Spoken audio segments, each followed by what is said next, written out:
why do women find, bad boys or assholes more attractive than a nice guy? Look at yourself. Why are you chasing a woman who's not interested in you? Okay, that's great. You're offering so much, but why aren't you chasing a woman who would appreciate it?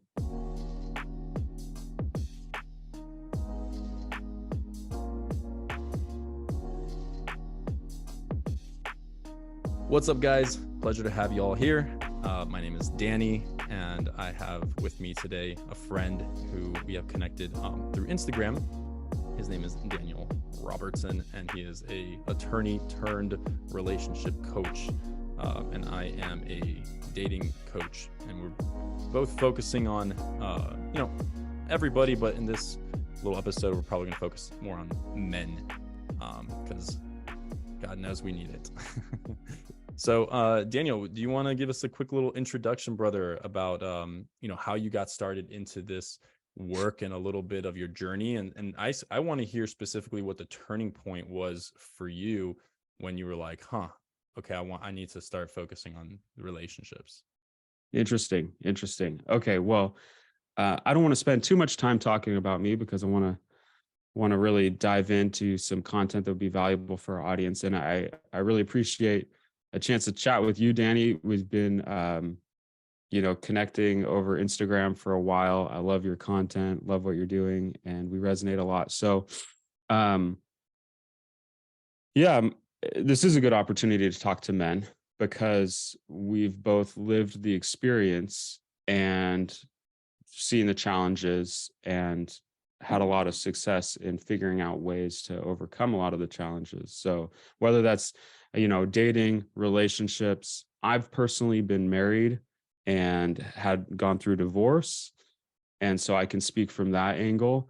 But yeah, I mean, the way I got into relationships is because in my own journey, I was someone who was more anxious. I was the guy who always had to have the girl. Like I had to have a girl with me. Otherwise, I felt like something wasn't okay. And so I was always, searching out a girl. I'd, go from girlfriend to girlfriend. They call it monkey branching, right? Not taking long periods of time by myself. Mm-hmm. And that was an indicator of something that was a little bit off or wasn't working right within myself. So when I got married and the marriage wasn't working and go through divorce and I've gone through, series of just relationships that did not turn out the way that I wanted. And, I'll go ahead and I'll just be totally transparent. I grew up religious and got married very young, right after college. Had she left me, and so I got divorced when she left me. Actually, she left me for another guy, to be completely transparent. Destroyed my confidence. I was still living a religious life, so I wanted to get married again. I did. I got married again very quickly, and that marriage didn't work out. So I've gone through, a series of very painful endings to relationships, and that was the avenue through which I got a lens into what was going on inside me and what I needed to heal with inside myself. And then once I was able to turn that lens on myself and look at that, I've had so much healing, so much growth, so much more success in every area of my life, better relationships with my kids, better relationships with finances, and so much happiness on the day-to-day level to where I am to the point today where I love spending time on my own. I don't need to go search out that relationship because I'm happy. I enjoy myself and time with myself and close relationships with other men, as well as relationships with wonderful, loving women in my life, whether they're romantic or not. And a lot of guys, I think, can resonate with that story, but that's what got me into the niche of relationships. Beautiful, man. Thank you for sharing that. And I can relate to a lot of what you just said. Actually, I was also in that monkey branching, tree swinging phase for a long time and needed to have a girl. And and I think it's beautiful that you got to the point that you are now where, it's like feeling like, wow, and I think a lot of guys want that, or maybe even think they have it at times. That feeling of just being independent, like truly independent and truly like loving yourself and truly okay with yourself. I think sometimes it can be some guys I think can think that they are actually at that place, but really it's just like been repressed, and there's like a deep underlying bitterness towards women, Yeah. or a deep underlying neediness Yep. that is not being acknowledged. Yeah. So yeah, I want to hop into just want to hop into some juicy questions here for the audience. So, we're just kind of going to go back and forth here for the audience. And just for those who don't know, I'm a dating coach, and I'll just give a quick little touch about me. But basically, like, the turning point for me was when I was just dating for a long time, just jumping from girlfriend to girlfriend, basically since I was like, 13 years old. And then, all the way till I was like 26, I would say. It's a long pattern. And then at 26, I ended up cheating on one of my girlfriends, and then I told her about it, and I was expecting her to totally like blow up at me and call me all kinds of names and stuff, but she didn't do that. She actually just told me that she still loved me, but that she couldn't be with me. And when she said that, and she just walked away, and that was it. It was like, and all of a sudden it was just like this like deep dagger to my heart, because it's like I wanted her to be mad at me, because it was gonna like reaffirm the identity that I had about like, yeah, I knew she didn't really love me, right? And that's why I cheated. But then it was like I had no excuse, right? And it was more so just like, oh, actually she did love me, and I just sabotaged. And so why did I do that? And it was in that moment of just like in this shame spiral, just I remember crying on my bed. This like voice came from my inside and just told me like, you couldn't accept her love because you don't love yourself. And it just kept like pounding me in the face. And I had to listen. And so that's what started my own journey down this endless rabbit hole of healing and self growth, because it's an infinite process. But Yeah. yeah, and so now I'm very fortunate. I'm at that place also where I've experienced long bouts of just being with myself and loving the experience and all of that. And so now trying to figure out, as I shift into I'm 30 years old, and shifting into figuring out what is the next step for me. Do I feel ready for a relationship? And so I'm hoping we can also talk a little bit about this on this call here. And so, but right off the bat, I just want to ask you a couple of fun questions here that I think a lot of guys uh, have questions about. So to start the ball rolling here, do you believe that men and women can be just friends? This is a good question, and it's something that I don't often talk about because I think it's really nuanced. And uh, the answer to that question is yes. I do believe that they can be just friends, and that's from my own learning, books I've read. But our relationship with the feminine is very dynamic, and the feminine is very complex, multifaceted thing. Um, and we can have all different kinds of relationships with women and feminine individuals in our life. Some would be the mother, the sister. We can have all these various relationships. Some would be some form of a teacher or a caretaker for us. And one of those relations, and then another, of course, would be an intimate or romantic relationship with the feminine. But one of those possible relationships is absolutely to be friends. The challenge is that the vast majority of men and women takes both sides to be able to be mature and don't have the level of self-awareness and the level of maturity, whatever it is, to be able to accomplish that successfully and honestly. But as we grow, it becomes more and more possible. Yeah, man. I think I share a very similar perspective. And so I guess what would be some of the necessary qualities within an individual and also within that relationship dynamic for friendship between, let's say, two people who find themselves attractive, right? To exist. Yeah. And I want to hear your perspective on this too, but I'll just try to give a quick answer, which is the number one most important thing is insane maximum, extreme levels of honesty. Extreme levels of honesty, because many of us, because what's getting in the way of a masculine individual and a feminine individual who are attracted to be friends, sexuality is getting in the way, right? It's because we have the sexual desires. Mm-hmm. So we have to be extremely honest, and many of us have been taught from our various cultures, our various religions or faiths, or our families of origin, to have certain views of sex. And especially if somebody comes from a negative view of sex, then they might have the tendency to be dishonest with themselves about what their desires truly are. Mm-hmm. And we have to be totally honest about, even so, for example, we could be friends with somebody for you and I who are attracted to women. We could be friends with the woman if we can be and be attracted to them, if we can be honest with ourselves and with them maturely, that yes, I have these sexual desires, but no, nobody feels threatened by that, because we both have the confidence and the honesty in the relationship and the respect in the relationship to be able to not cross those boundaries. Yeah.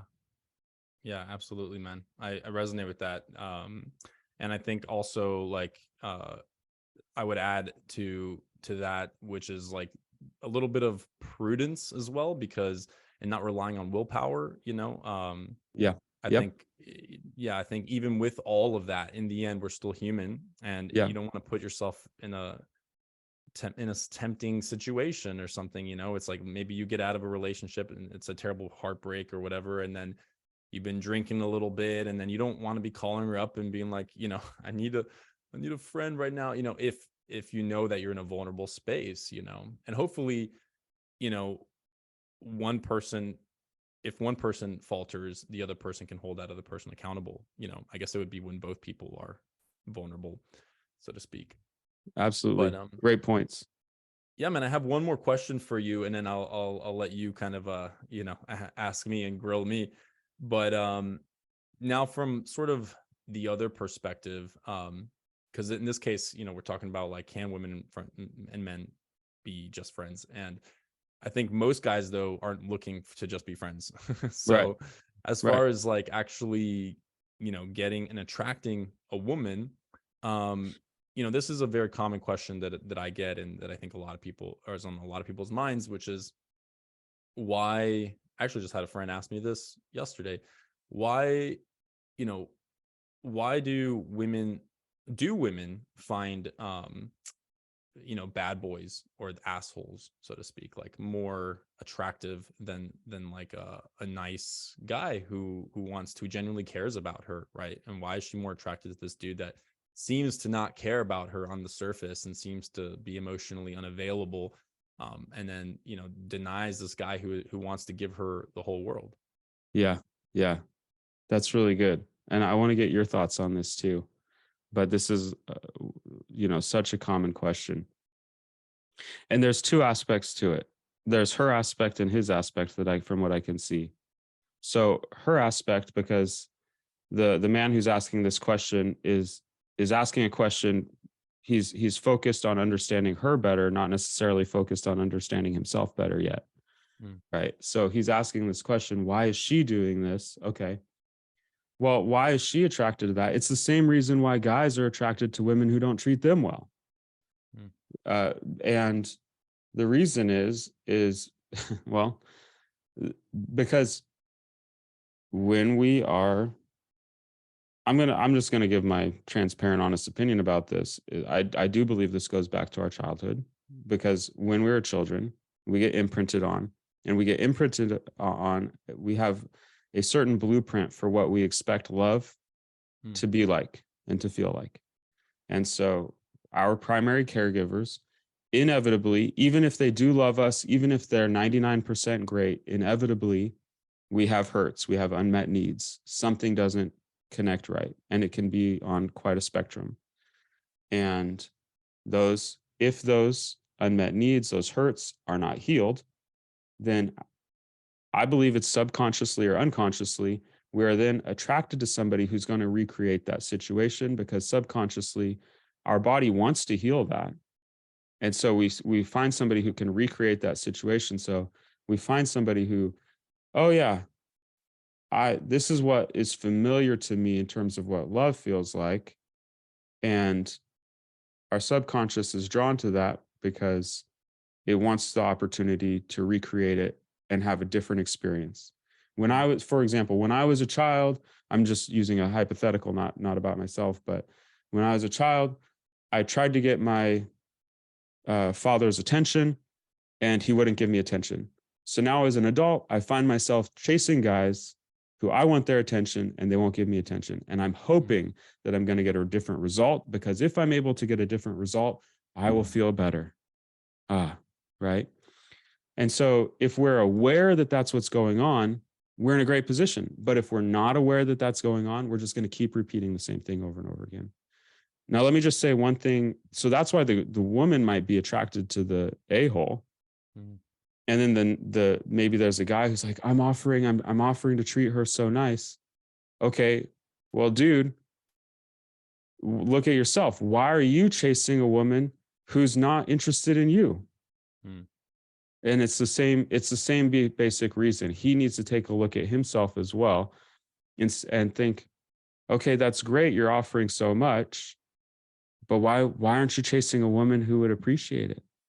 Why aren't you attracted to a woman who would appreciate it? Because they're out there. Same thing. Great guys are out there. Great women are out there. And we end up chasing people when we're not aware of it. We end up chasing people who make it difficult. Well, what would you say to somebody who rebuttals back with like, where are these women? Because I don't see these women. Like, Yeah. like you're saying that I shouldn't chase, but I know women are chasing me. Yeah. You know what just popped into my head? Remember one of Taylor Swift's most popular early songs, where she's the kind of nerdy girl and the guy's chasing the cheerleader? And she's like, I could be so much better for you. I think Shawn Mendes might have a similar song like that from the guy's perspective. But it's the reason why he's having that experience is because that's what he's attracting into his life, and that's where his attention and focus is. He might need a coach. Honestly, you need, sometimes if you're not aware, you might need a third party's point of view to say, you have this lovely woman in your life, especially when we're young and we're in school and we're surrounded by so many potential partners, is there will often be somebody that you're overlooking. Either that, or you're just not getting around enough people, and you're not open to hearing from or to receiving attention from somebody who is making it easy, because that's unfamiliar. So I don't know. I'd love to hear your thoughts on the same thing. Yeah, man. Yeah, no, I think that's a really valid perspective to have, and I think it's really at the crux and at the root of a lot. Yeah, I mean, to take a crack at it myself, to offer a different perspective. Not that I disagree with what you said, but to add more value, because this is all multi-layered stuff, right? And there's different lenses that we can view this through. And so to take it from the lens of like masculine, feminine energy and polarity, and not talk about childhood wounds, which is definitely something that needs to be known also. But to add on top of that, I think that well, first off, yeah, I guess I just want to say that, like, yeah, I think it's important to recognize that, like, that's not something that's specific to women that's happening, right? It's something that also men deal with. And I think guys forget that, and they're like, this is only something women do. And it's just like, no, guys do it all the time. It's just you don't recognize it. Yeah. And on, from the perspective of masculine, feminine energy, the way I like to explain this is a woman is, well, let's not even talk about a woman. What creates attraction in the first place is polarity, which is the masculine and the feminine energy, like the contrast between it, right? Just like magnets attract themselves, you need the positive terminal and the negative terminal. And Yeah. so that's just what attraction is. It's just like kind of a law of the universe, is not necessarily right or wrong. Yes. Yeah. So the more amount of polarity that there is, the more attraction there will be. And I think for women, it's challenging because you have this sea of men that want them, and on one hand you have these nice, nurturing, caring guys that want to give them the world. And I feel like those guys themselves, because there's been a crisis in masculinity and there hasn't been enough masculine leadership, they themselves haven't learned how to fully tap into and Yes. access those masculine parts of Yes. themselves. So a Yeah. woman logically can be like, oh, I would rather have the nice guy logically, but emotionally, which is where the attraction stems from, right? Yeah. She's not responding to them. Her body is not responding to that man Yeah. as much as, a bad boy, so to speak, because even though he's enacting more of the, let's say, like immature masculine qualities, it's still masculine energy, right? Yeah. And it's creating some level of friction, some level of polarity. And Yeah. so even though her logical mind might say like he's not really a great guy, her body is responding to it and she's actually Yes. attracted. And so, you know, she would much rather sleep with that guy than to sleep with Yes. somebody her body's not responding to. Just like men would rather sleep with an attractive woman that they don't like than to sleep with really nice woman that they do like but is maybe not as attractive, or who they don't find as attractive, right? Right. So again, Yeah. it's going back to the same thing, which is like, it's not specific to women. This is something that happens with males as well. Yeah. But yeah, that would be my sort of take on it. And so my advice for um the sort of nicer guy would be to learn how to awaken more of that masculine energy, integrate it into your personality so that you Mm-hmm. can actually show up as a more masculine man. And a common fear, right? And this, like, I was just talking to my buddy and I said this to him and he said, oh, so you're saying now I have to be mean, right? And it's like, no, that's, you could do that if you wanted to, and you probably would be attracting more women, like straight up. You probably would, because at Yeah. least you're enacting more masculine energy. But you don't Yeah. have to do that. There's another way. There's the way of enacting the mature masculine qualities, Yep. where you are showing dominance, leadership, assertiveness, but done from a very conscious, loving way, that is deeply rooted to Yeah. the wisdom of the feminine energy that you already have within yourself. So Yeah. all that to say, that's the ideal path. And from my experience, women would much rather go for that third option that I just talked about than to have either one of these other extremes. Yep. It's just that Yep. those guys are so few and far between that between these two choices, they're just going to resort to the bad Yeah. boy. A healthy, a healthy woman will want the third option. Yeah. Key It's gonna, distinction there: healthy, yes. yeah. Emotionally, if she herself is emotionally mature, right? Yeah. Because if she's not, then actually, and she hasn't healed, she hasn't worked through her attachment Yeah. wounds and things of that nature, then actually she could be very threatened by a mature masculine man who is just Yeah. totally grounded because he's not easily manipulated. Yeah. And so then that's going to trigger the wounds, right? And so she would Yeah. rather have this emotionally immature guy who the pattern is familiar, right? So yeah, that's a key distinction. Thank you for bringing that up. I totally agree with you. And so the question for the guy who's not showing up as a healthy, mature masculine is why not? And and I think part of that connects back to what I said. I think we're kind of saying similar things, just from different layers or different perspectives.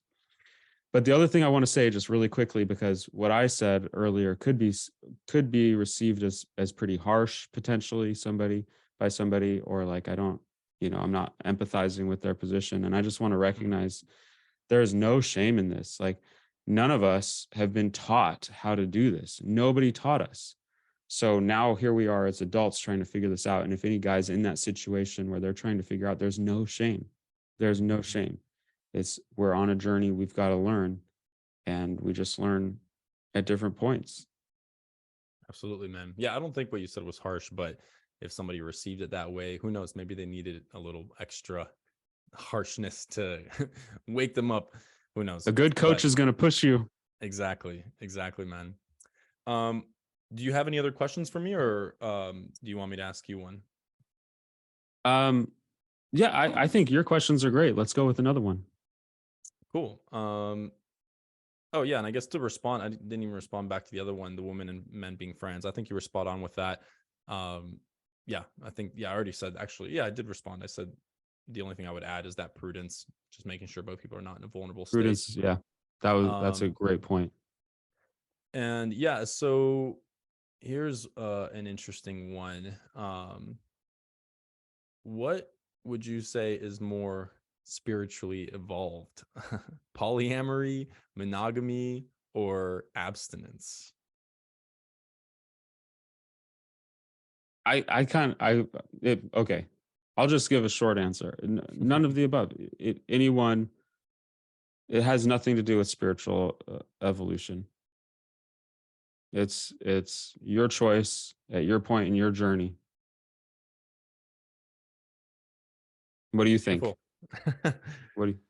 I think polyamory is more spiritually evolved. You do? Are you kidding? No, I used to kind of think that for a little bit, because in my mind, I did see, and I think there is a narrative out there that polyamory is a little bit more spiritually involved, and maybe even not spiritually involved, but just more like it makes more sense, right? Okay. Because I think with a lot of the evolutionary biology stuff that is coming out, in books like Sex at Dawn, and there's a lot of polyamory books too, like The Ethical Slut.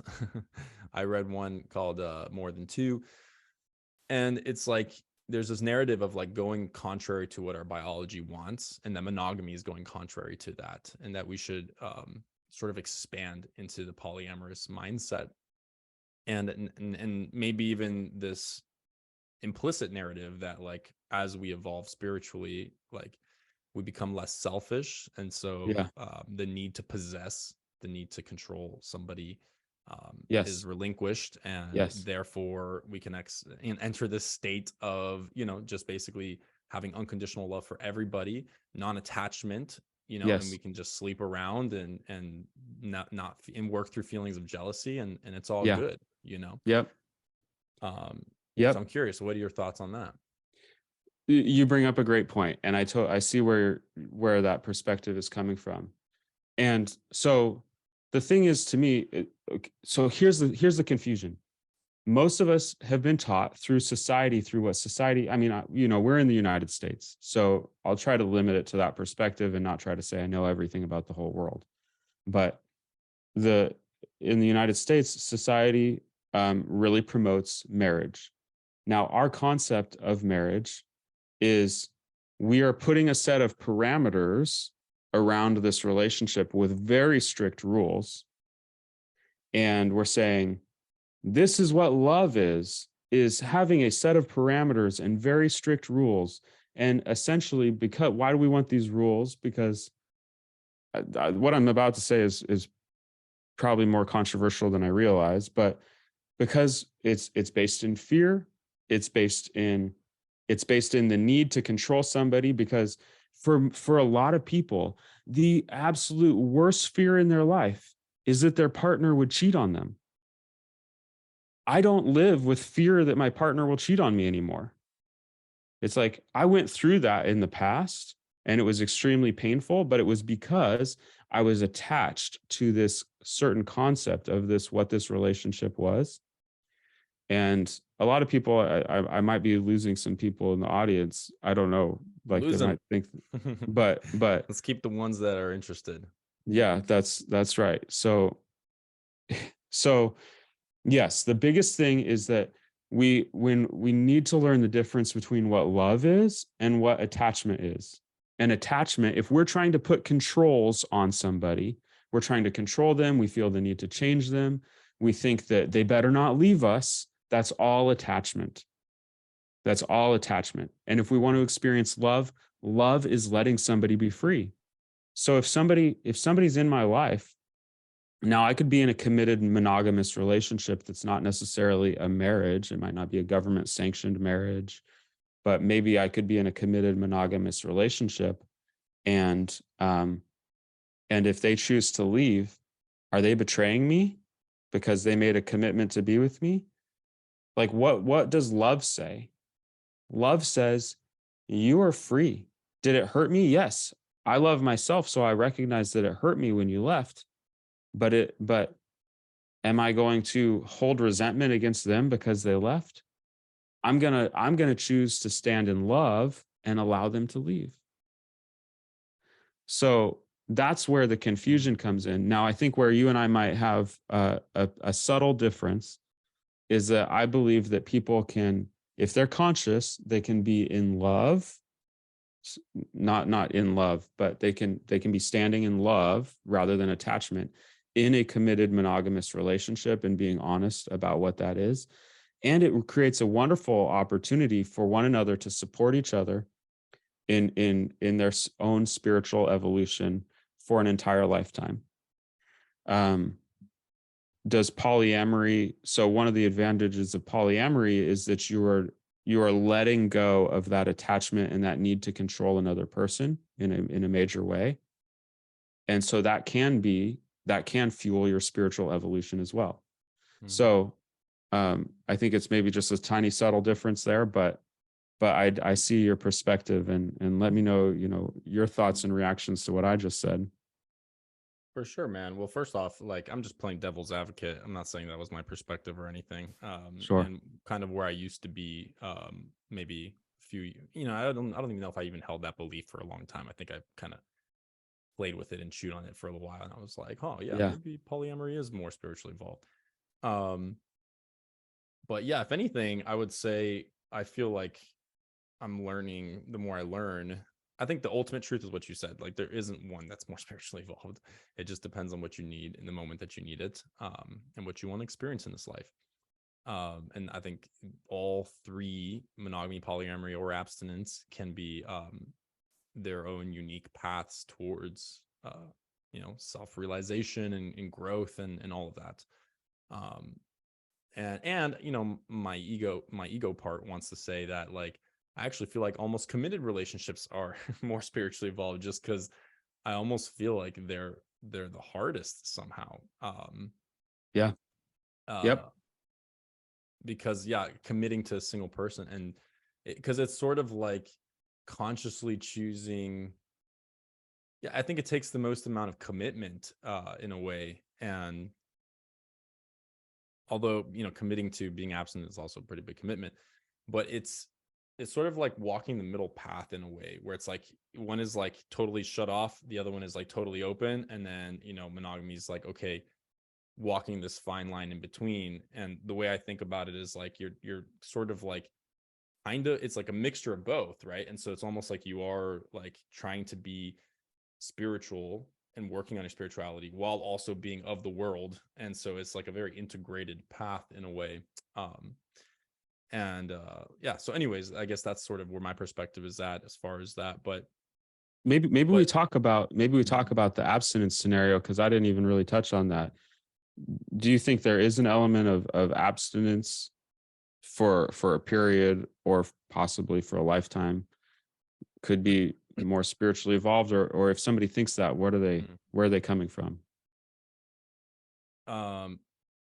For abstinence in a monogamous relationship, or abstinence in general, you're saying? I'm imagining, a monk, right? Abstinence in general. Yeah. So, sorry, I don't know if I understood your question. You're saying, where is the spiritual, like, how is that spiritual? Yeah. So if somebody, because I could see somebody choosing, okay, let me step back. My perspective was that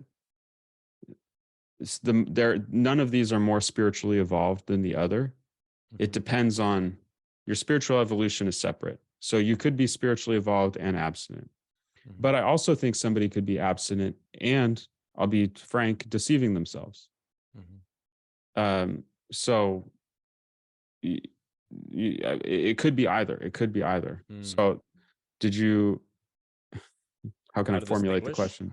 Yeah, the question is like, do you think somebody could be abstinent and that could actually fuel their spiritual evolution? And is there any kind of trap or danger there? Interesting. Yeah. So this is actually touching upon a question that I constantly mull over, and I like to ask other people as well, because I'm still working on my answer. But and the root of this to me comes from like, what is the difference between discipline and suppression, right? Yeah. Because that's really what I think it comes down to. It's like, in abstinence, are you being disciplined, and is this actually fueling your spiritual growth, or is this, are you deceiving yourself and suppressing your natural sexual energy, and in a very destructive way, like similar to how maybe like a Catholic priest would, that, then perverses and festers within, and is expressed in like some pretty messed up ways, like molesting little boys, right? And so I think what I've found for myself, the distinction and the defining, I guess, answer trait to distinguish between these two is that discipline for me is something that I do because I want to, and it's usually like future oriented. It's like I'm sacrificing something. And when I say sacrifice, I don't mean that as a negative way, but I actually mean it in a very positive way, because that word comes basically from the Latin root, and it basically means like a sacred offering. So to me, that's like giving something that you enjoy for something that's even greater, but it's in the future. It's not guaranteed in a way. So you're sacrificing, that momentary pleasure for this person that you want to be, for your future self, for this state that you think is achievable. And so that to me is like discipline, right? Same reason why you work out. If you don't want to work out, or, like you want to eat cookies and not go to the gym and all that. Okay, you can do that. But if you sacrifice those cookies and sacrifice the couch, right? And if for the vision that you have in this inspiring, that's why the vision has to be so compelling. I don't think you can have discipline without vision, to be honest. I think without vision, that's where it's suppression, right? If you don't know why you're doing it, then you're just forcing yourself to do it, and that's not sustainable. Or if you're only focused on what you're giving up, or if you're focused on the consequences and the fear, only focused on the consequences and the fear of not taking that action, I also think that can slip into suppression. For example, like the fear and the threat of hell, right?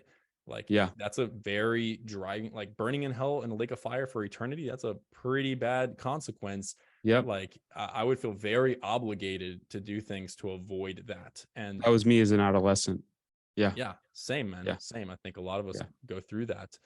And so at a certain point, it's like you have to learn how to, at the very least, integrate more of the vision and start to slowly shift from like the negative consequences, because those are there. And I think those can also be incredibly powerful as like driving forces at the beginning, right? Like I don't want to be like 300 pounds when I'm 60 years old and have arthritis and not be able to move. So that can be a powerful, like an anti-vision to sort of get the ball rolling. But eventually, if you don't have a vision, like it's not going to be sustainable, and that discipline will ultimately turn into suppression. That's my perspective. Like I said, I'm still working on this, so we'd love to hear your own thoughts as well. I won't go too deep into it, but I mean, I agree with what you said. And my fears for somebody who was choosing to be abstinent would be two things. And one, I just want to know if they're being honest with themselves. Are they saying that this is what they want when it's not really what they want, right? Are they saying they don't have desires when they really have desires? Because if you're suppressing, like you said, that's going to end up, that's going to stay in their body, and that's going to make them sick. Mm-hmm. And then the other thing that I would be worried about is, are they doing it as a way to punish themselves? Because historically, especially in the West, our monks have engaged in self-flagellation Mm-hmm. as a form of, worship to God. And I think that's a perversion. So if somebody is saying that they're abstinent and this is their path to holiness, I just want to know, are they punishing themselves? And maybe they're not, and maybe they're not. But I believe that God, if I can use that word, wants us to love ourselves, right? Mm-hmm. Because God loves us, right? God wants us to love ourselves. I'm using that word, which maybe I shouldn't use, but are they seeking spiritual evolution through self-flagellation or self-punishment? Because that's not the path. Yeah, I mean, this is a deep, tricky question, and it all depends on their intention. And ultimately, Right. we don't know. Only that person, only the Absolutely. individual will know. Yep. But yeah, I mean, I think that maybe it's just yeah, I guess I have a very open mind, and not saying you don't, but I think that like thinking even flagellation to me is something where like I just don't understand it enough. I don't understand where it comes from, why these monks choose to do it. And even there's a spectrum, right? I'm sure there's a ton of monks who are doing it from a very perverse way of just punishing themselves. And then maybe you get one in like 1,000 that is like, no, this to me actually brings me closer to God. And it reminds me of like the pain and the suffering. It's something that I've learned to enjoy and to like for whatever reason, and I don't think it's that big of a stretch for even just like going to the gym. I mean, what are we doing when we go to the gym? We're essentially like torturing ourselves like at a very low level, causing pain to the body. But it's for the sake of something else, and I think that's the thing. It's like, I don't know, like what could happen? Who would I become, and how would my mind shift and change if I started whipping myself every day for a year? I have no idea. I'm sure something would change for sure. Hopefully for the better, So I guess I don't really have an answer to that question.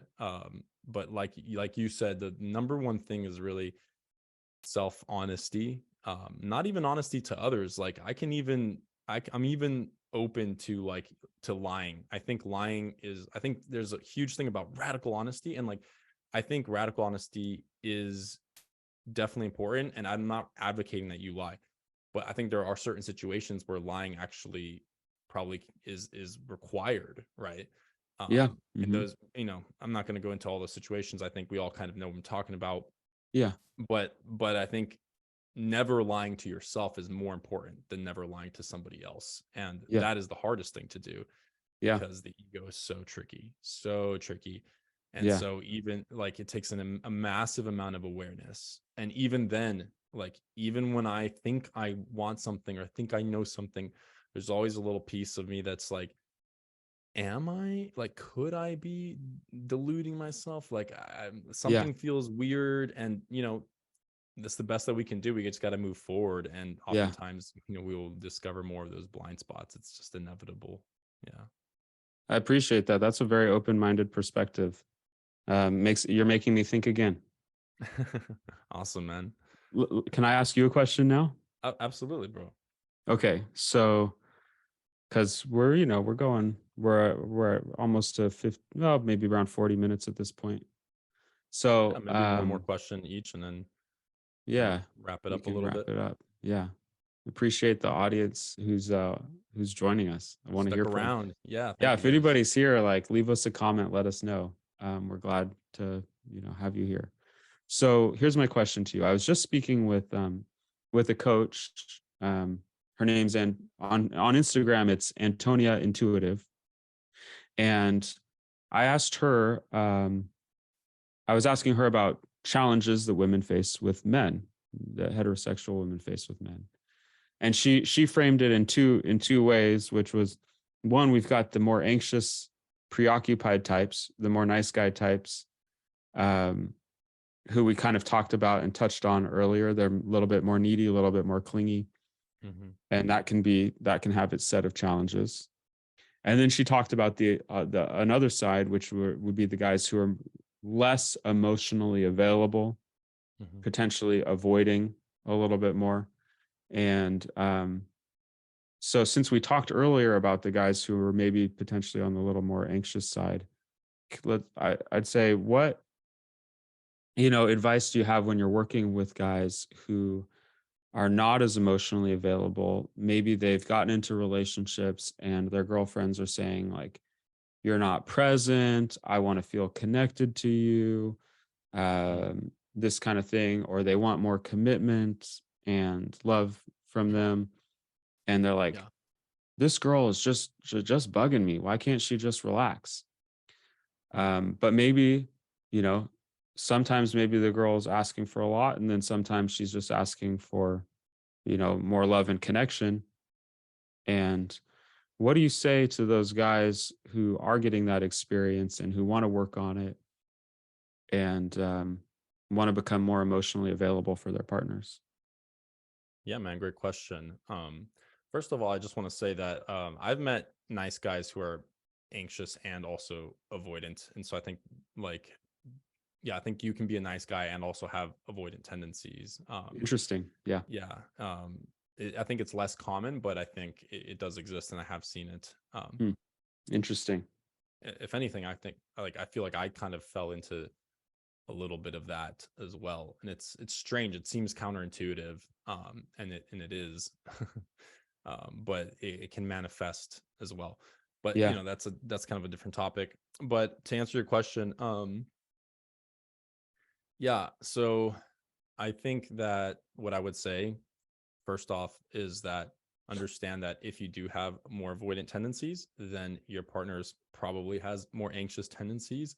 And so if you're already working within that relationship dynamic, understand that even if you do everything right, um, like it doesn't guarantee that she's going to treat you any better, or that things are gonna that she's gonna feel satisfied, and all of that. So in some cases, the best thing may just be to just focus and work on yourself, and then like if that's not changing the relationship dynamic, or it's just too challenging to change because there's already so much baggage in that relationship, and lack of trust, then it might just be better to start over and try to attract a woman that is more conscious of her patterns and has been working on them, or is at least Yeah. willing to work on them. But assuming that she is willing to work on them and she has some degree of awareness, or at the very least you can make her aware, and I'm assuming you're aware. But the thing is, like, most emotionally disconnected guys typically aren't as aware. Like avoidant type of guys unfortunately just aren't as aware because they don't have as much of a reason to become aware. Like they don't experience as much pain because they suppress a lot of it, or they avoid becoming vulnerable enough to even experience pain in the first place. So this is why like a lot of anxious people will be the first to seek out for help, more so than the avoidance, because they're experiencing pain like frequently, because they're the opposite. They're opening their heart with reckless abandon, and then without any boundaries, and then getting it stomped on. So for the few avoidants that are listening to this, like first off, I commend you, because there's not a lot that are actually willing to work on this. And what I would say, I guess, to be more direct now, the first thing is to understand that this is even going on, right? And understand that you need space. And I would Mhm. say, like, understand the patterns and the coping mechanisms that you enact, right? And listen to that inner child that is asking for that. Yeah. So I think some people would say, like, well, you need to like recognize that, like, you don't need more space. You need to be there for her. And I think ultimately, yes, if you want to make the relationship work, but as you're still working through your own patterns, I think it's okay to acknowledge that, like, hey, I'm feeling triggered. My avoidant tendencies are feeling triggered. I'm Yeah. feeling suffocated. Like I don't want more intimacy right now. And expressing that to the partner, but making her aware that that's a pattern, it's a coping mechanism. And like, And if you're going to ask for some space, which I think is healthy to do because you're already triggered, so acting from that state is not going to be good. Yeah.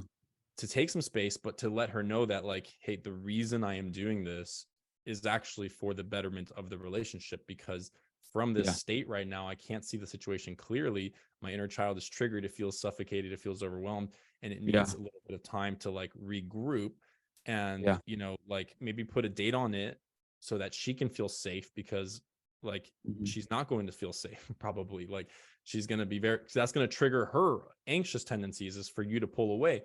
But if you can at least communicate through it and put a date like, hey, we're going to regroup here, or at the very least, like maybe send her a text every day letting her know that you're still thinking about her. Like this goes a long way for the anxious type of people, while you Yeah. kind of recenter yourself, Yeah. because here's the truth is, like, if you're avoidant, especially if you're fearful avoidant, like when the relationship ends, like you're going to miss her. There's always this point where like you finally get the space that you want, you finally reclaim those boundaries and or reclaim that center, and then all of a sudden it's just like, oh damn, now you feel good again. That inner child is like Yeah.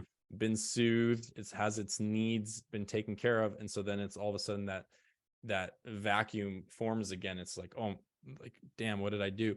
This is that classic pattern that happens with men, like wanting space, and then the girl finally moves on, and then all of a sudden a couple weeks later, a month later, Mm. they're back there trying to get her back, because they're like, oh, I screwed up, and because they're just not aware of the pattern that's going on. So Interesting. yeah, that would be my Interesting. my 2 cents.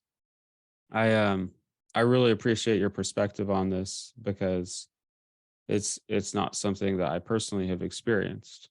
Mm. And so I think you spoke to it really well.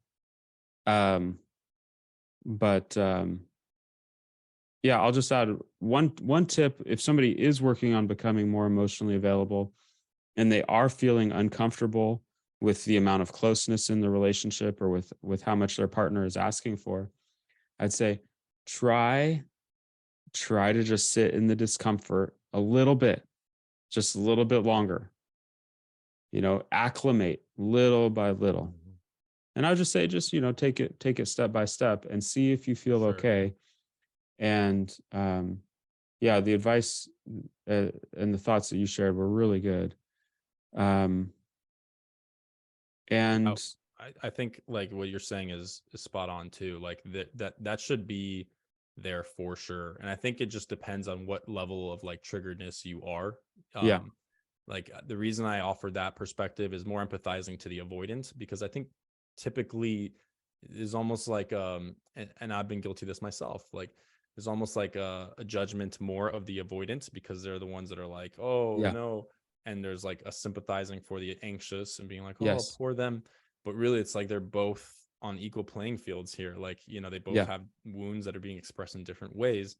yeah, And also just, for my own, because I used to have fearful avoidant or anxious avoidant, which basically means that I had both, right? Like I can empathize with both perspectives. And with my avoidant side, here's the problem, is that like there was times where like I didn't really even want, like I didn't have the desire to even have the relationship be improved. And so like, even though I could sit with the tension, I could potentially do that.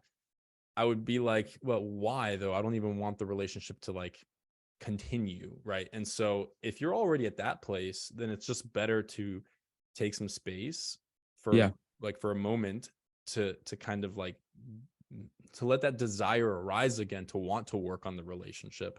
yeah, And then from that space, do exactly what you said, which is like you have to sit through that yeah, and increase your capacity to deal with that, and not mhm, just abandon or shut down, which is a very common pattern and is a yeah, very emotionally immature pattern, just straight up. And the reason I can say that with confidence is because I used to do that all the time, and it's a very hurtful to other people and to yourself, and it doesn't lead to growth ultimately. So that's awesome. And I second what you said. If you are triggered, it's totally okay to say, I need 30 minutes, I need an hour, whatever. I won't put a period of time on it, because only you and your partner know what the right amount of time is. But it's okay to say, I'm emotionally dysregulated right now.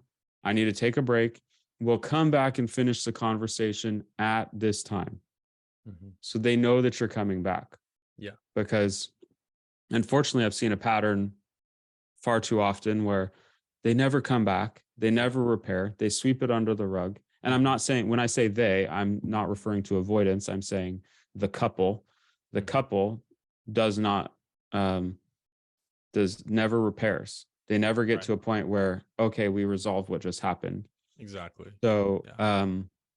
if that happens, then if that happens repeatedly, it's just a long, slow demise for that Yeah. relationship. Hmm. Now, I want to ask you one follow up question, which I want to kind of better understand the avoidant. Does Sure, man. does that do they feel like they want a relationship that's fulfilling for them and they're just not able to get it? I mean, within all anxious or avoidance, so there's a huge spectrum, as you know. There's the Yeah, wounds that come into play. There's the masculine energy that comes into play. There's so many factors. Every person is different. yeah, I would say that, like, from my own perspective, and like from my experience, but this is maybe not common to everybody because I haven't really, I never really struggled to attract women, but I did struggle to attract like the women that were compatible with me, because I yeah, didn't understand, what those women were, and I still yeah, had my own wounds. But because of that, it was very easy for me to just always default to, like, oh, like, I'll just end it because I can always find somebody else. Like, I did it many times and it was no big deal. I had no fear that I was going to end up alone. Um, I yeah, could get like another girlfriend within like a week, if I yeah, wanted to. So, but I don't think that, for a guy who maybe doesn't have that skill, or, it feels like more fear, or maybe just has more desire to genuinely be in a long-term committed relationship, but yeah, it just can't because he doesn't know how to deal with this. Um, yeah, in that case, then I think, yes, I think that they, like, for example, I have a client who is like this. He wants to find his wife, you know. The thing is that for him, like, he's still kind of, he was working through like the earlier stages of even attracting that kind of woman, because being disconnected from his emotions is not able to create that attraction. And so I don't even know how that would evolve when he actually gets into the relationship. You know what I mean? Maybe he gets into it and all of a sudden those avoidant tendencies start to come up more, right? So yeah, I think this is a tricky question because it just depends on the person and where they're at in their life and what they want. I think though what's probably more common is that avoidance usually can default to, like, because they're so good at having boundaries, like if they're truly avoidance and not like anxious avoidance, then they're usually pretty good at being by themselves. They've probably been used to it. That's their safe zone. And so yeah, even if they can't attract women, and they don't think that they can attract another woman, they're still like, well, I'm fine by myself. Like, I know that I can do that. Right. So I would say, yeah, there's definitely less motivation to want to work through it. But I think yeah, as they get older, then I think that the desire becomes more rampant, because then it's like, oh shit, like, damn, like, I've been doing this pattern, but now I really want somebody and now I can't, and they don't understand why, because they've been it's ingrained in their nervous system now, to yeah, just want to be by themselves. Yeah. yeah. I really appreciate that perspective. That's fascinating, and that confirms what I've seen, what I've witnessed. But it's good to hear that. So I have one other question in mind. Sure thing, man. Maybe This we'll might make this be. the last one or something, I think and kind of wrap up. it might be about that time. So Cool. can you speak a little bit about how you and your journey have increased your own emotional awareness and Hmm. what's helped you, maybe a little bit about what motivated you and what it feels like to be more emotionally aware, um, Yeah, man. but just giving people some tools. For sure. And I think, again, this is where, like, because of having a more fearful avoidant tendency, again, which is like both, like, I will simultaneously, and this is the case for I think for a lot of people too.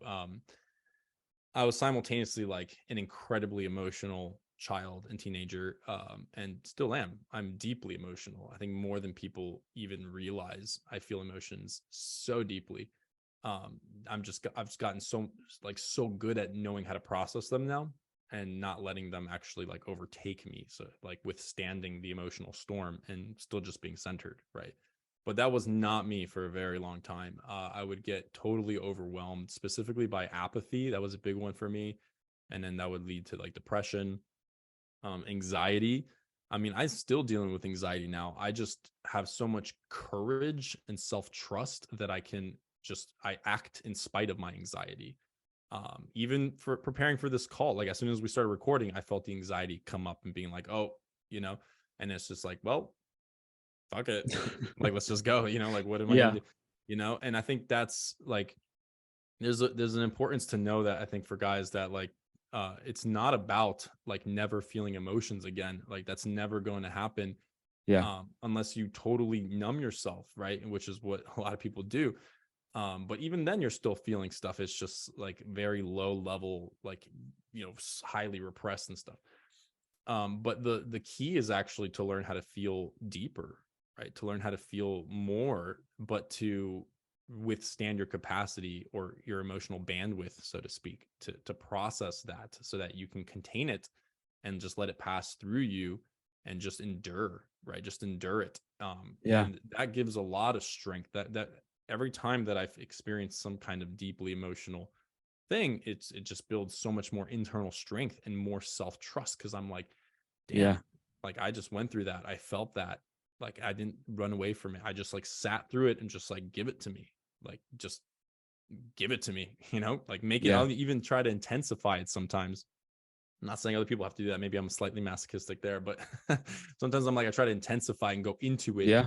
because I'm Yeah. like, let me test how much pain I can withstand. And so, this interesting that this kind of goes back to the self-flagellation thing, where it's Yeah. like, even maybe that like testing my ability. And for me, I see it as a way of like preparing myself, because honestly, I don't think that I have experienced really, really like messed up, deep, like trauma that has happened all at once. Like, Right. trauma can just be built over long periods of time, and that's also equally, if not more, damaging. Yeah. But I haven't experienced too many crazy things. I mean, like, live in the United States, and it's like, I'm very grateful. I haven't experienced like the levels of hardship that I know is possible. And that scares me, because it's like, how will I respond? And so when if shit hits the fan, like, and so for me, it's like I'm constantly trying to increase my emotional bandwidth and to Yeah. prepare for Yeah. the inevitable, or hopefully not the inevitable, but if something happens and we go into World War III, or we get nuked, or aliens come and attack, and zombies and whatever, it's like I want to be like ready, and like, okay, here's fear. It's just fear to a higher degree, but I've already been practicing how to handle fear. And each Yeah. emotion requires a slightly different strategy. This is why you got to get to know your emotions, right? Because it's like, the way you process grief and handle that looks different than the way you process anger and the way you Yep. handle that, right? Yep. So you have to increase your emotional literacy. But I guess I'm sort of beating around the question here, because you asked me, how did I do that? um like, first off, it comes from desire, and this is why, again, I think it's more challenging for avoidance to or people who are disconnected from their emotions to even have the desire, because they don't even see what is the purpose, what is the benefit. From their perspective, it's like there's only cons to doing this, right? And that's a fear of their own power, because Mhm. emotion is power. Emotion is what drives, and it's not trusting themselves to be able to wield that power, right? um but because I had this anxious side to me, I felt a lot of pain, like a lot of anxiety, a lot of depression, a lot of like even having suicidal thoughts and things of that nature. So, like, I think that brought like this necessity to Yeah. like I have to figure this out, because I would be like bipolar, just going up and down. I'd get into these crazy productive states, and I'd just be like firing forward. Yeah. And then predictably so, like every 2 to 3 months, like I would just come down and I wouldn't do anything for weeks and just smoke weed, lie in bed, like hate myself. And then out of that, like explode and love myself and take action and I'll be productive. And this would just happen over and over again. I swear for like almost 2 decades of my life, this would be the pattern. And I thought it was inescapable. I was like, this is just who I am. This is just maybe whatever. Maybe it's a mental disorder. And then, so then that's really, I think, like after that happened, like probably the 100th time in my life, I don't know. I was just like, a thought occurred, an idea, a vision formed where I was like, is it possible to not experience this? Like, is it possible to just like, I'm not even saying be happy all the time, but is it possible to just like be moving forward all the time and not have to like go experience this slump? And that to me was the burning question that got me like really focused on like learning about my emotions and how to handle them, how to process them. And it was very painful. And like for a while I lost hope. I felt like it wasn't possible. And then now what I realized is like I was searching for the wrong thing. I was searching for what I said at the beginning, which is I was searching for that state of peace that like or bliss or happiness or enlightenment or whatever Yeah. you want to call it, that like made me impenetrable and like to feeling negative emotions Yeah. when Yeah. that's just impossible. Yep. And now what I've realized is like, oh, despite what I'm feeling, I still have a choice and I can still act despite Yeah. it. And Yep. that choice actually creates a little bubble of will and peace deep, deep, deep in my core that allows me to like, yeah, just withstand whatever is going my way. So Yeah. I hope that answered your question. That was kind of a Yeah. long response there, but Yeah. Well, maybe I'll give a short, version of my own story, for and then sure, man, please share. we can just kind of wrap up and let people know how they can get in touch with us. Beautiful, man. Yeah, let's hear it. Yeah, and I'll try to give people some tools if they want to. I think my story kind of illustrates how it works. So yeah, so for me, when I was the more anxious, that I felt like the need to always be in a relationship, right? Like I talked Mhm. about, and was needy, and so I had a lot of pain from that, and then being cheated on, and then getting into relationships where it was not like I was giving and it was not getting reciprocated. And so I'm like, what's going on? And it was very painful to me, recreating the sense of neglect, of not being able to get my needs met, which I internalized as, oh, I must not be good enough, so I need to work on, I'm unwanted, so I must not be good enough or whatever. So I internalized all that. It was very painful, which was what motivated me to look into like what is going on. Why am I getting emotionally unavailable partners, um, or partners who just won't reciprocate or who won't, you know, treat me in loving ways? And so that's what motivated me. And what I found was at that time in my life, I was what you would call like completely in my head.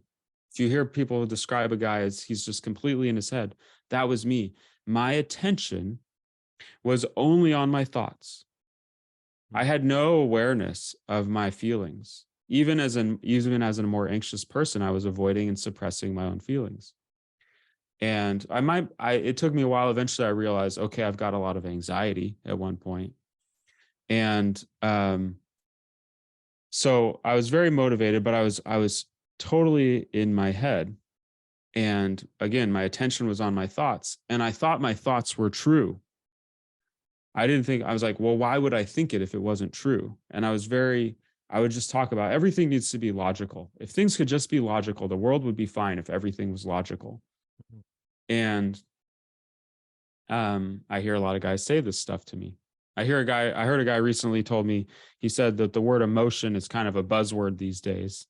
And he told me that vulnerability is another buzzword these days. He didn't really want to talk. He's like, oh, these are overblown. These aren't that important. Mm. So it's kind of interesting. He wants the world to be more logical, right? Mhm. And anyway, so That's like my dad. that's like your, yeah, I know a lot of people like that, but yeah. yeah. So so for me, the first step was I learned mindful meditation.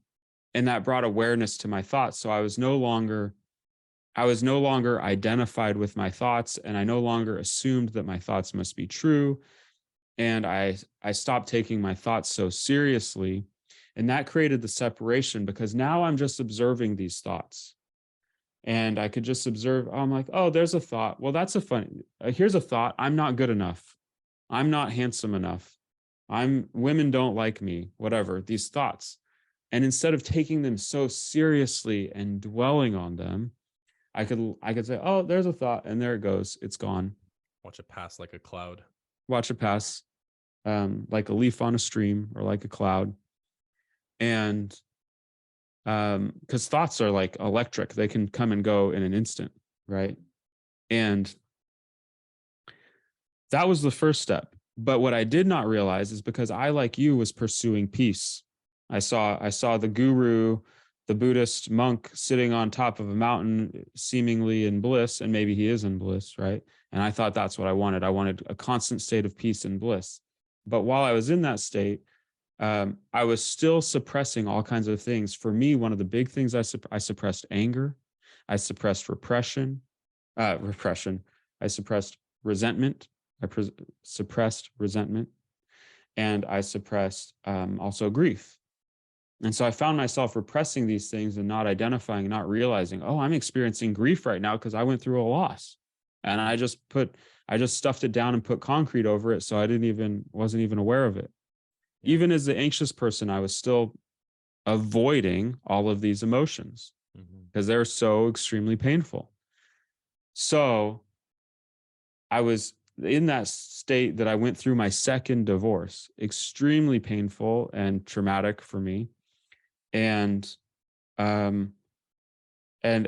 finally, that was the massive crack. That was the massive getting hit by the Mack truck that said, I need to go deeper and figure out what is going on. And it was all that emotional repression or suppression, and started learning to bring those things up and being like, oh my gosh, I do have anger, which is a really common thing for nice guys to suppress anger, right? And so I did have anger, and I need to learn to get in touch with it and to feel it. So I'll just give one tool that was really helpful to me on my journey after learning mindful meditation was then bringing more of my attention, now that I say meditation, but meditation for me is not, it's not sitting for hours and being silent and hating the whole experience. It's like, just be aware of where my attention is. And now I started bringing my attention to my body and bringing my attention to, what am I feeling right now? How many guys throughout their day will ask themselves, what am I feeling right now? Oh my gosh, I'm feeling anger. I wasn't even aware of it. I'm feeling really happy right now. I was just walking around, because I've been going through this practice. I was living my life the other day, and I was experiencing this sense of complete bliss, just walking around outside, talking on the phone, sending some emails. And I'm like, oh my gosh, this is incredible to have this feeling right now. And, but I had to open myself up to feel my feelings more fully. Early in my journey, one tool, to give guys a tool, is I started doing an emotional journal, which is I set my watch for 15 to beep every 15 minutes. And every 15 minutes, I wrote down on a piece of paper what feeling I was having.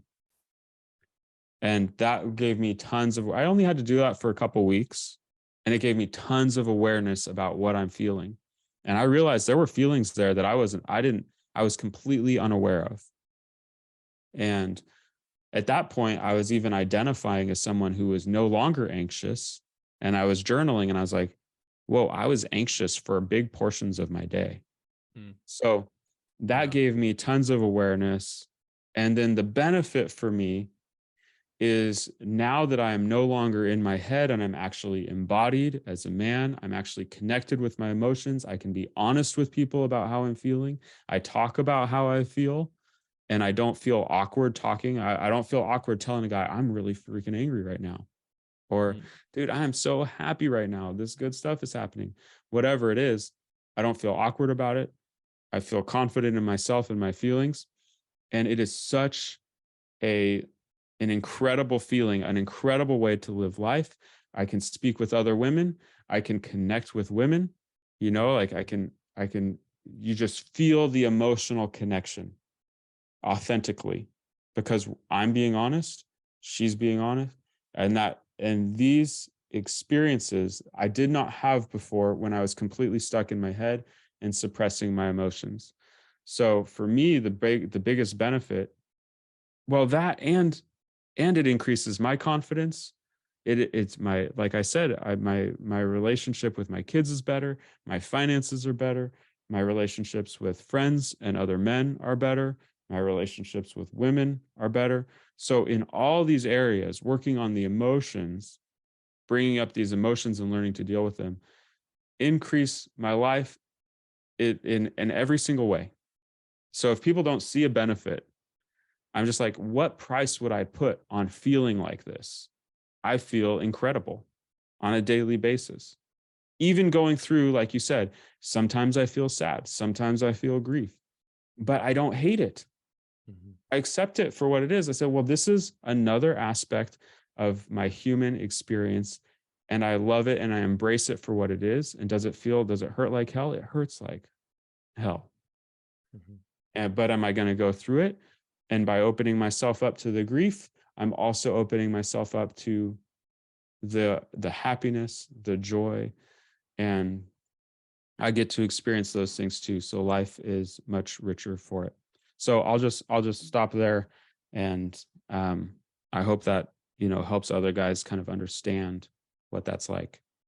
Absolutely, man. I think it's very helpful. And I think I'm only now just realizing what you were asking me in the last question. And I kind of went off on a tangent, but more so like the techniques specifically to develop the awareness, right? The actual practices.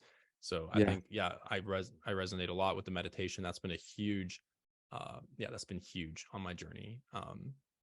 That's like, for me, I think every single human being should be meditating. I think it's like a superpower, to be honest. yeah, And anyone who's not doing it, I don't know. I can't understand. For me, like I wouldn't be able to like be the person that I am and not have meditation as part of my life. yeah.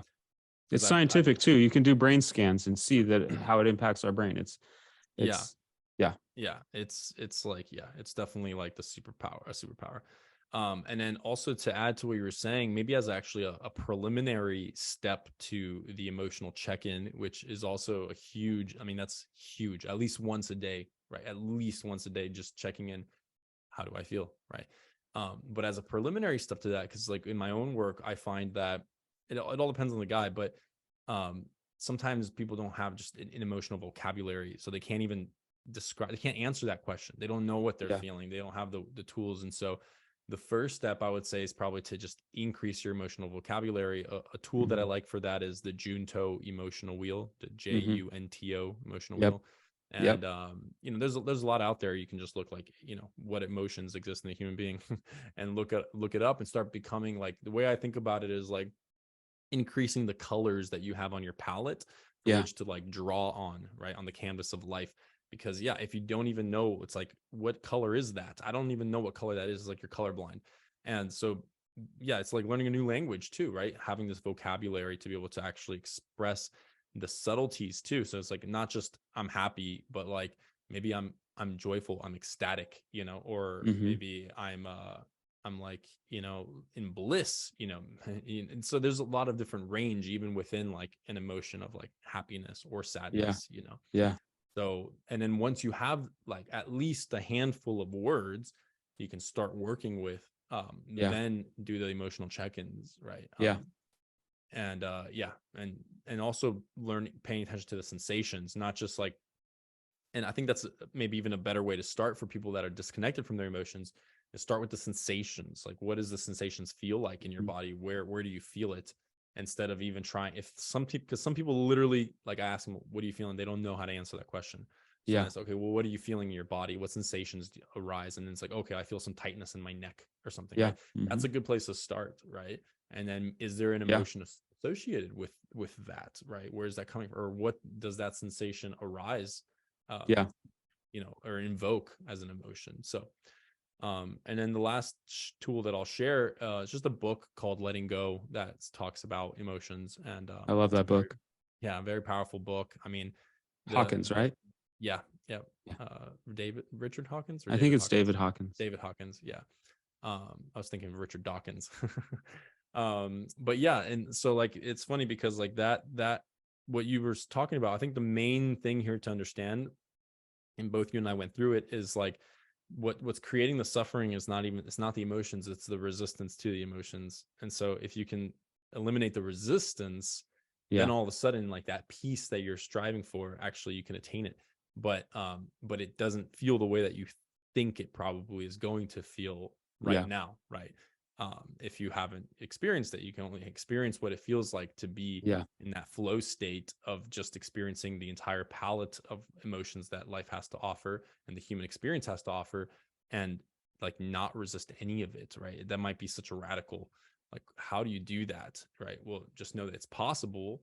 And like one of the techniques is not resisting, which, is the title of the book, letting go, just letting go. But accepting first, you have to accept before you can even let go, is what you said, like accept it and totally embrace it and want nothing to change. And that in itself is the most challenging part. It's just to sit with it and be like, okay, like people say what to do, and like, don't do anything.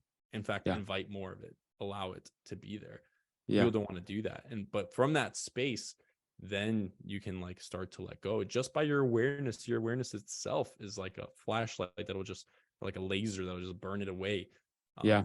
evaporate it, vaporize it. So I just love wanted that. to add that little bit there. Yeah. Let me add just one other comment for the audience, which is there's no reason to feel bad if we're not at the level that we want to be here. And Brene Brown just put out a book. She did a bunch of research, researching emotions, On and she just put shame out the book. specifically too. Oh yeah, her work on Yeah. shame and vulnerability is Mm. phenomenal, out of this world. And she put out a book called The Atlas of the Heart. Mm. And one of the things she did in research for the book was she surveyed tens of thousands of people Mm. and asked them if they could identify the emotions that they feel throughout their day.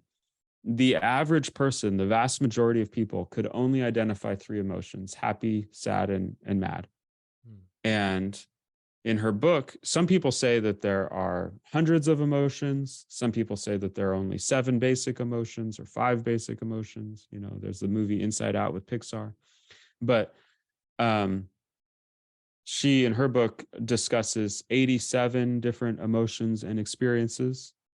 And the point I just wanted to make was, if you feel like you can only identify 1 or 2 or 3 emotions in your life, then you are in good company with the majority of the people in the world. There's nothing wrong. There's nothing to feel bad about. It's just something that if you want to expand your experience of life, then it's an area to start journeying into. Beautiful, man. Thank you for reminding us of that. Because yeah, you're very attentive to people's shame wounds.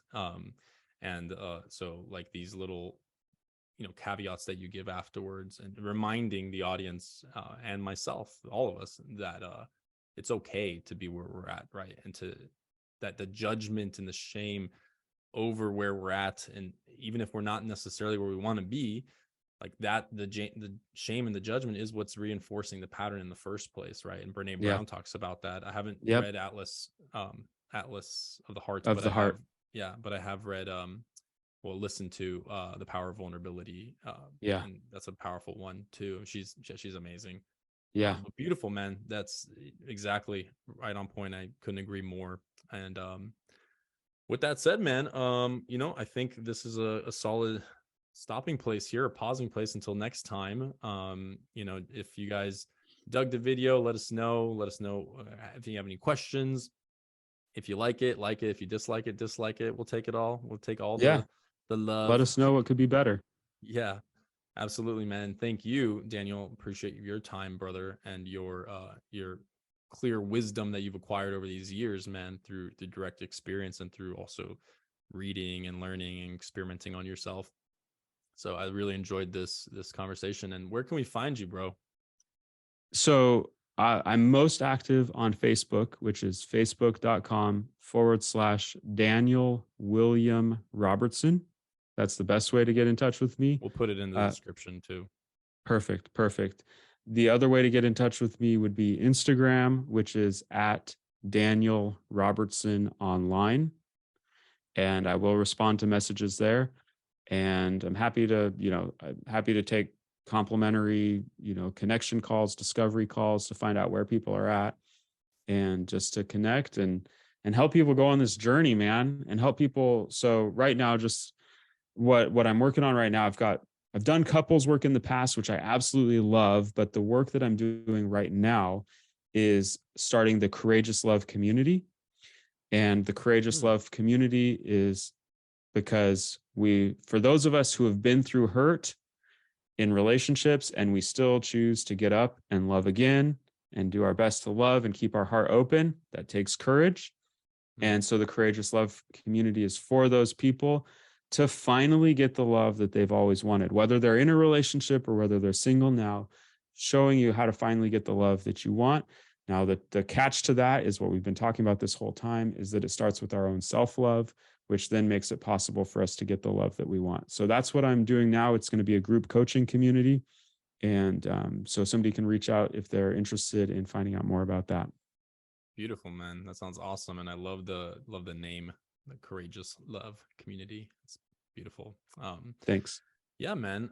Thank you for sharing your work, and yeah, go follow him. Go listen to his videos. You share some really incredible stuff on Instagram. That's where I follow you. My own Instagram is the Danny Salinas. I'll also post it. That's pretty much where I'm active, except for YouTube here, where I'm assuming you guys both you probably watching this. Um, but yeah, feel free to shoot me DMs as well, and we'll just have chats and conversations. I love having conversations and networking. That's how you and I met. Yeah. So I love that we resonate with like a lot of similarities and yet different perspectives. So it's very cool. Can you also tell people what you're helping them with? Like for what? sure, man. Yeah. Yeah, for sure. So I kind of focus more on the dating space, a little less on the relationship space. Yeah. And But it goes deeper than that. It's really, I mean, this emotional, I would say my expertise, if I can call it that, is because I'm always learning more, Yeah. is this thing about emotions, to be honest. Yeah. This has been one of the biggest, like, this has been my Achilles heel for so long, and just completely run wild. um yeah, and I think in retrospect, I think I had a lot of mental, like, disorders that I wasn't aware of or ever choosing to accept. And I think that also benefited me too, in a way. Yeah. It was a pro and con, because like on one level, like it made me, kind of kept me in denial, and I didn't really seek out help. Yeah. But on another level, it also, like, developed this attitude of, like, there's nothing wrong with me, let me just keep going, which Yeah. I think was also helpful, right? Because I think people can use that and be like, oh, slap a label on me, and then it's like I'm stuck in this box forever. so Yeah. so I mean, I'm very familiar with, like, the mental health space as Yeah. well. But specifically, I guess, like, what I'm helping men with right now is really connecting to their emotions, learning to meet their own needs so they stop being needy with women. From that place, develop their own masculine energy, cultivate it, learn how to express that in a Yeah. way that is communicated very well, and in a way, in learning to bring out the most attractive aspects of yourself and integrate those into your personality in an authentic way, without, like, having to do cheesy pickup game stuff, Yeah. which actually hurts you in the long run. And I can speak Yeah. from experience for that. And then, ultimately, like, to get to that place where, like, you're totally at peace with yourself. And from that space, then if you want to go and attract a woman, it's a lot easier, so much easier. And I also help guys, if they want to take it to that place. Not every guy wants to. Some guys are just want to get to that place, they just want to be fine. And when you get to that place, you probably don't even need that much guidance anymore, because you just have that self-esteem, you have that confidence. Yep. But for the guys that want to take it to the next step, I also, give them a strategy as far as to actually how to position themselves best in the dating market to get a compatible woman. So thank you for asking. Yeah, I love that, man. Such powerful work. And even I bet when you're working with somebody in the dating space, you see the benefits in all areas of their life. Absolutely, man. Yeah, I think also it's important to be honest, like you said, be honest with ourselves. And it's like it's not going to do any good to just be like, oh, I don't want women, I don't need sex. And in fact, it's better, in my opinion, to just embrace it and be like, you know what, I do feel like I need women right now. I do feel like I need sex. This is something that I'm going to use. I'm going to take that and dangle it in front of my head as like a carrot on a stick to motivate me to do the deep inner work that's necessary, and ultimately to get to the point where like this carrot doesn't even motivate me anymore because I've healed enough. But Yeah. while I still have those wounds and those triggers and all that, like why not you leverage that and Yeah. use women, so to speak, as like the driving factor for my self growth. And I think a lot of people start Yeah. like that. I mean, a breakup can really urge a guy to get into the gym, and he's doing it to like, like feel better about himself and maybe even get back at the girl. But then ultimately that evolves, right? Yeah. And I think it's okay to use either the negative or the positive energy to get started, as long as eventually it shifts into a positive energy that's future goal oriented. Yeah. So it's good to start where you are. Exactly, man. Start where Exactly. you are. I mean, where else can you start, to be honest? Yeah. Start if you want to start because you're motivated to get revenge, start by because you're motivated to get revenge, and then evolve and then realize, oh, I actually wanted to be happy because I care about myself. Yep. Exactly, man. Exactly. I think it's important to give people permission to do that, because yeah, especially again, being conscious of the anxious and the shame wounds and that, it's like people can judge themselves because they're like, well, I'm not being driven by altruistic motives right now. It's like, it's okay. Cool. It's okay. Start. Yeah. Start Beautiful. where you are. Yeah, exactly, man. This was an awesome conversation. I've already got more questions in my mind. Here's the first question in my mind for the next time we talk. Sounds good. I'll chew on it. Next time, I want to talk about men being vulnerable and how, like, why is it that we have bad experiences being vulnerable with other men and with women, and what do we need to shift so that we can actually have good experiences being vulnerable? Yeah, powerful question, man. I'll give a teasing answer without going. I think the answer lies in understanding the difference between vulnerability and weakness, and where those are distinguished. So yeah, we'll tease the audience with that. And with that said, man, thank you again so much for your time, brother. I hope you have a great rest of your day, and thank you to the audience, you guys as well. And we'll see you guys in. Leave us comments, message us, let us know. Let us know what you liked, what you didn't like. We'll do more. Much love, guys. Take care.